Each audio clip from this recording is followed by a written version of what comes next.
Tyfla-didactic aids for learning mathematical prerequisites are produced by various companies, and in Italy by the Federazione Nazionale delle Istituzioni Pro Ciechi and the Istituto dei Ciechi di Milano. When we talk about Tyfla-didactic aids, we have to distinguish between structured aids, i.e., those aimed at promoting the sensory and perceptive development of the child, as well as the learning of specific skills. Operational aids, those that enable the direct and personal operation of the child, as they are the tools with which the child can write, draw and perform calculations.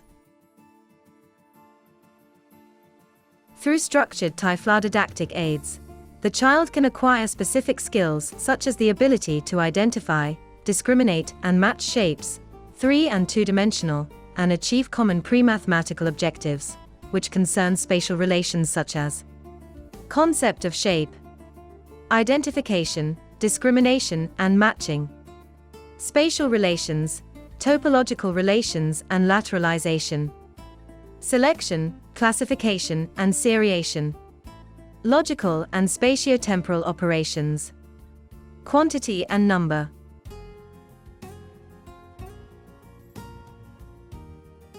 Let's take a look at some of these aids for the different objectives. The tactile dice and shapes game are 2 aids aimed at learning the concept of shape. The child is asked to identify shapes, recognize them and make matches according to the criterion of equality. In the tactile dice, the matching is between concrete objects that have lost their 3-dimensionality, but still retain all other characteristics. In the shape game, the matching is between 3-dimensional wooden shapes, which can be regular or irregular geometric figures, and their relief representation. With the find the equal, the whole and the half puzzle aids, the child, in addition to having to identify and discriminate shapes, is called upon to work through the ability to compare topological relationships, the concept of symmetry, and through operational and spatial strategies, especially in solving puzzles. These are 3 examples of dominoes, in which the child experiments with the ability to discriminate and match, and with topological relationships, especially of direction and position. In size domino, the tiles are matched according to the criterion of equality in shape and size. In the domino of textures according to texture, and in the domino of fullness and emptiness according to the correspondence between positive, raised, and negative, hollow, shapes, i.e., between full and empty shapes. The full and empty dominoes are aids available for the visually impaired, i.e., in color with strong color contrasts. The classification tables, the magnetic grid and the logical mosaic, these are aids to encourage classification skills. In the classification tables, the cards must be classified according to the gender of the material, i.e., paper, plastic and cloth.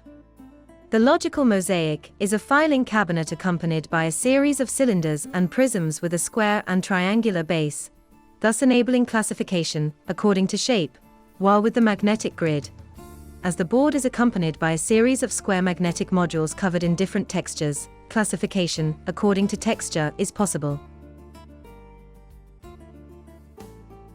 With large, medium and small and the seriation game, the focus is on seriation.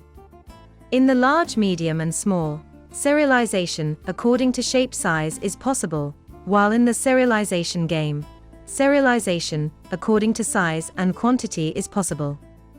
Logical temporal sequences, all in a row, these are 2 aids with which the child has to perform logical and spatiotemporal operations.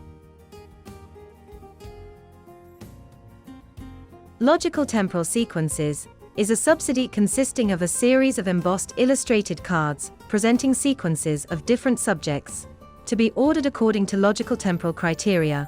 In this series, the cards concern the child dressing. Tutti in Fila is a book that presents configurations of relief objects that vary in spatial arrangement from page to page.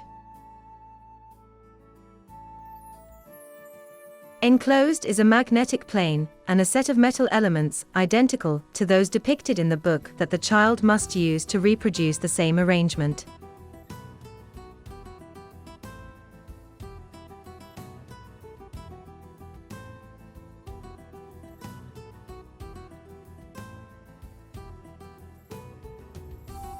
Finally, some aids for the concept of quantity, which we could define as the last pre-mathematical skill to arrive at the concept of number. Magnetic domino and quantity domino require the child to match the tiles according to the criterion of quantity, which is represented with raised dots, equals symbols. In quantity domino, the quantity is also indicated on each tile with the number in Braille.